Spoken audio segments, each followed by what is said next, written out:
talking about about fear tonight, our favorite topic, fear, and that God did not give us a spirit of fear. And I've talked about you cannot exhaust this topic, the topic of fear, right? But that God did not give us a spirit of fear, but of power, of love, and of a sound mind, right? And so, so what is the issue with fear, panic, all of that? Where did this fear come from? So I'll tell you where it came from. So there's a situation, an experience in your past that for whatever reason, it could be, for example, bullying, that somehow this experience got you to question yourself. Why are they picking on me? I must be inferior in some kind of way. I must be weak. I must be inadequate, right? That experience then, of course, gets sealed up. You move forward in life, but because that experience has not been addressed, it's lying there. And what happens is that when a situation arises where you feel inadequate, you feel tested, you feel self-doubt, it triggers that situation. And what does that former situation do? It gives credence to this situation. Yeah, you are inadequate. Yeah, you are weak. Yeah, you are not like everybody else. Yeah, you are less than. No, you're not like John or Dave down the street. And so what happens then to this fear is it becomes a restrictor. Because what do you not want to feel? You don't want to feel fear. And so what do? Very, very, very few people address their fears. So what they do is they run from them. Let me run to something that doesn't give me fear. You know, booze, for example. I had a lot of fear growing up, and there's a saying, I'm not even sure if it's a saying in America, but it's a saying in England, we call it Dutch courage, right? Dutch courage means that when you get drunk or you liquored up, your inhibitions go. You have this sense of power, right? It's a false sense of power. And the reason why it's a false sense of power is because the alcohol itself has actually debilitated your capabilities, right? You are now intoxicated. And so your central nervous system, all of your functionality now is hindered. But you have this sense of ability within yourself, even though you don't have these capabilities. It's just called really being drunk, really not care, letting inhibitions run wild, right? And so, and what typically happens, because this is a feeling, this Dutch courage of, even though I don't have the capabilities, I feel like I do. I feel powerful, right? And we're in the realm of feelings, and it's very, very easy to get addicted to that. It's not getting addicted to the alcohol, it's getting addicted to the feeling that the alcohol provides you, right? That all of a sudden now, that uncomfortable fear that I used to have is taken away by drinking, by drugging, by food, by whatever releases dopamine into my system that makes me feel good. I get addicted to it, because here's what we have to understand. We don't get really addicted to the substance. We get addicted to the feeling that the substance gives us, right? We get addicted to that feeling of, wow, I feel great. This kind of self aggrandizing power. Look at me. I feel great. Oh, I could fight the world, right? Oh, I could do that. Oh, I could do that, right? Why do people get arrested for drinking and driving? Because they feel that they are perfectly normal. And I know because I did twice. So you feel perfectly normal. Oh, no, you're not able to drive. Of course I am. That's that feeling. That's that Dutch courage. That's that feeling of enhanced abilities, although you've got diminished capabilities, right? And so, but this is the kind of stuff that gets us addicted. Fear is such a restrictor that anything that can restrict our fear becomes almost addictive, right? You see a lot of people, a lot of guys and girls, a lot of these guys who were bullied in the past become these bodybuilders, just wanting to get huge, because there's this intoxicating feeling of, if I am huge, nobody's gonna mess with me. So I can go around, we call it the lat walk, you know, like the guy who's got the big lats, 2 footballs, and go around like that. Yeah, looking at people, staring people down. Yeah, that will never, ever happen to me again. Fear, if it's not addressed, it will remain there. Do you know there's people who are afraid to go to their 30-year, 20-year, or whatever high school reunions because the bully might be there? So that never, ever goes away. You just learn to live with it. But while you are living with fear, what does it do? It sucks away the quality of life. Because now, deep down inside of you, you know that you have a restriction.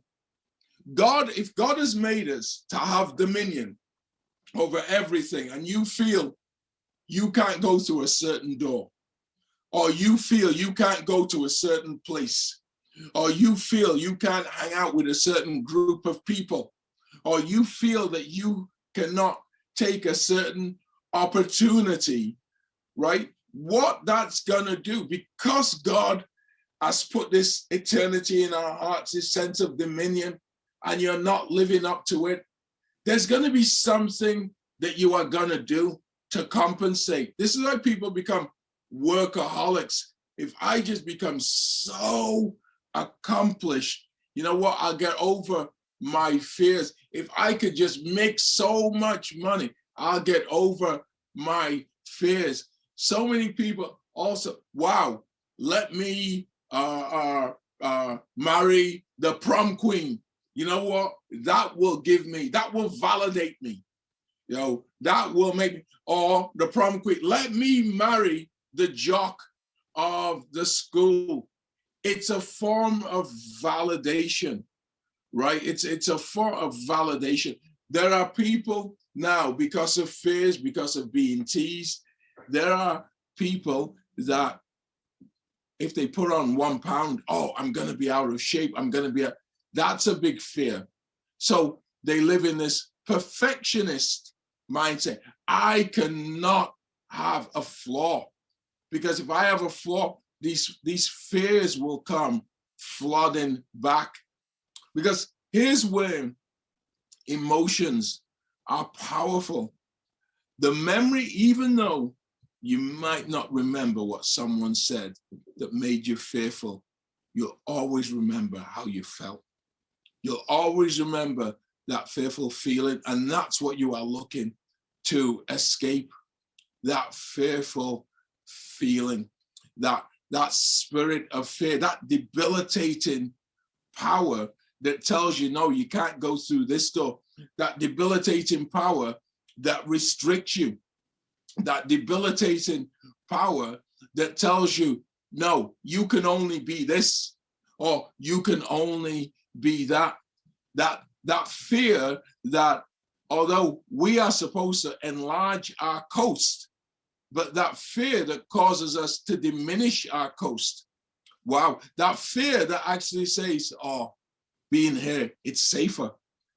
Just being in this little room, I'm okay because I'm safe and I don't get to have to deal with those horrible feelings of fear. This is what Satan uses. Satan used fear on Peter. Simon, Simon, Satan desires to sift you as wheat, but I pray for you so your faith doesn't fail. But when you come back to me, strengthen your brothers. Look at that little slave girl. You were one of them. You were with him. I don't know the man, I tell you. It was a fear. Yeah, and God knows that in order to enlarge your territory, you have got to be fear-free. He said to Joshua, do not be afraid. As I was with Moses, I will be with you. And this is why when Paul says to Timothy, writes the 2 Timothy 1:7, says, God has not given us a spirit of fear. So Paul is in Rome. Paul was executed in Rome. Paul was beheaded by an emperor, a madman narcissist called Nero. And he executed him because Paul was just turning the kingdom upside down and had all had enough of him. But he writes this letter to Timothy. And the reason why he writes this letter, that God has not given us a spirit of fear, the context of this is Paul knows he's about to be executed. Who is Timothy? Timothy is his mentee. Now, Paul did not want the work of the gospel to stop with him. And so Paul is giving him all of these attractive statements like, join me in chains, stir up that spirit. God has not given us a spirit of fear, because it's logical to assume that if the mentor gets executed, the mentee may say, hey, this is where I put my parachute on, right? And get out of here. And so Paul is trying to stir him up that God did not give us this spirit of fear. In fact, Paul speaks to him in such a way that it's a blessing to be where he is, dying for the gospel. It's true, but people die walking their doggies, right? So if you're dying for the gospel, right, you're going to die for something. And so that's the context of what Paul is, of Paul writing this letter, meaning, Timothy, don't feel restricted. Do not feel restricted, because God did not give us a spirit of fear. And what does Paul also say? He said, I have fought the good fight, right? I have finished my course. I have kept the faith. Not going to get into that now. Those are three very, very powerful statements, right? I mean, metaphorical statements, right? I fought the good fight, which this is a good fight. I finished my course. What is that saying? Is that to Timothy, you're in this good fight, continue fighting. You have a course. You have a course to finish. Continue finishing it. You have now, what is Paul handing down? See, so when he says kept the faith, he is not talking about keep the faith, brother, keep the faith, like a personal faith. Paul is talking about guarding the gospel. Kept. See, I've said this before. If I say to Sandy, keep this for me. Keep means to guard, means to keep something safe. God, keep this safe for me. Paul is actually saying, not he kept the faith in an individual way, but he guarded the gospel that was given to him. What is he telling Timothy to do? To do the same thing. All of the things he's telling Timothy to do are clearly based on not having a spirit of fear. There's not one single person here that can finish the course that God has got for them if they have a spirit of fear. It's impossible. It is impossible because the enemy is going to come against you. He is going to try to flake you out. As he said, look what Jesus says to Peter, Simon, Simon. So we know Satan has to go to God to petition to get access into someone's life. We know he did that with Job, and he's doing that here with Peter. And what does Jesus say? I've prayed for you so your faith doesn't fail. And when you come back to me, strengthen your brother. So Jesus already knows that Peter is going to fall away for some time. Satan has desired to sift you as wheat. So what they would do is to get the actual wheat kernels, they would actually sift the wheat, right? The chaff would blow away. The wheat kernels that are heavier would remain on the little sieve thing that they use, right? So what he's saying is that Satan has desired to separate you from me. But I prayed for you so your faith doesn't fail. And when you come back to me, strengthen your brothers. We've read 1st and 2nd Peter. That is a powerful epistle, right, by Peter. And I've gained a lot of strength from that over the years, especially from 1st Peter. So he did exactly what Jesus actually said. He was separated from him for a while. But here's what we have to understand. Jesus is praying for all of us. The Bible says he forever makes intercession for us. There is nothing to be afraid of. Really, the enemy is he has more bark than bite, right? Because he is hoping, here's what he's bearing on. He is bearing on the bark scaring you.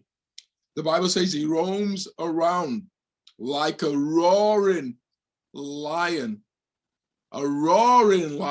but not a tearing you to pieces lion. No, it's a roaring lion because he doesn't have the power because of Christ's finishing work on the cross. When Christ said it's finished, boom, his power was taken away. But like a roaring lion, that spirit of fear, though, even though you can't do anything but roar, many people get faked out by the roaring, by the noise, right? Many people get faked out. Ever seen any of these wrestling matches, these WWE, or I used to watch when I was younger, a lot of boxing, WBC, WBA boxing, and it was all psychological. Going in and staring the other guy down, it was a psychological battle. If you could get that person beat, right, psychologically, then you had them beat physically. Sun Tzu, Chinese philosopher, the art of war, every battle is won before it's ever fought, right? And that's really what Satan is doing. Satan is essentially basing his strategy, they'll be afraid. You know what? Because I'll trigger something from their past experience that they haven't dealt with. I'll trigger that, and you know what? My roar will get them. Now, what we are doing, everybody, we're challenging whatever experiences cause us fear from the past. We are not dancing around it anymore. We are not playing ignore the pink elephant in the room anymore. No, we are addressing the underlying issue, because if you live for a million years ago, you had that experience, it's always going to be there, lurking under the surface. It's always going to be there, dictating the decisions that you make. You think you're making the decisions. No, Here's the decisions that you are making. You're making the decisions to feel safe, to feel comfortable, but not what's best for you. No, it's decisions that you are making so you don't have to have that feeling again. Decisions that you are making so that you can get kind of circumvent that fear, right? Even though you're circumventing that fear and restricting opportunities, those are the kind of decisions that you are making. Now it's time to make the decisions where we don't circumvent that fear, where there is no fear, because it's dealt with. That belief, because if somebody has a fear from the past, it means you have an erroneous belief. There's something that you believe erroneously about the past, whether the bully caused you to believe that you're defective in some kind of way, a rejection caused you to believe that you are defective in some kind of way, some kind of horrible, abrasive, unloving statement a parent said, someone caused you to, wow, I'm not going to do. So now a lot of people will do so many things. There are people who would prefer never to be in a relationship than be rejected from one. Really, there are people who so can't deal with rejection. They have this attitude. We've all heard that really, really disturbing statement. If I can't have you, nobody can. That's essentially saying, I'm not going to be rejected. That person has something in their past, or someone who actually, is with someone else and still somehow in a disturbing kind of psychotic way wants to be with that person that they want, or doesn't want to be with them, but can't see that person with someone else. These are all the makings of fear. Fear is a very, very, very comprehensive, complex emotion that we are going to flesh out and totally deal with and be free of it. And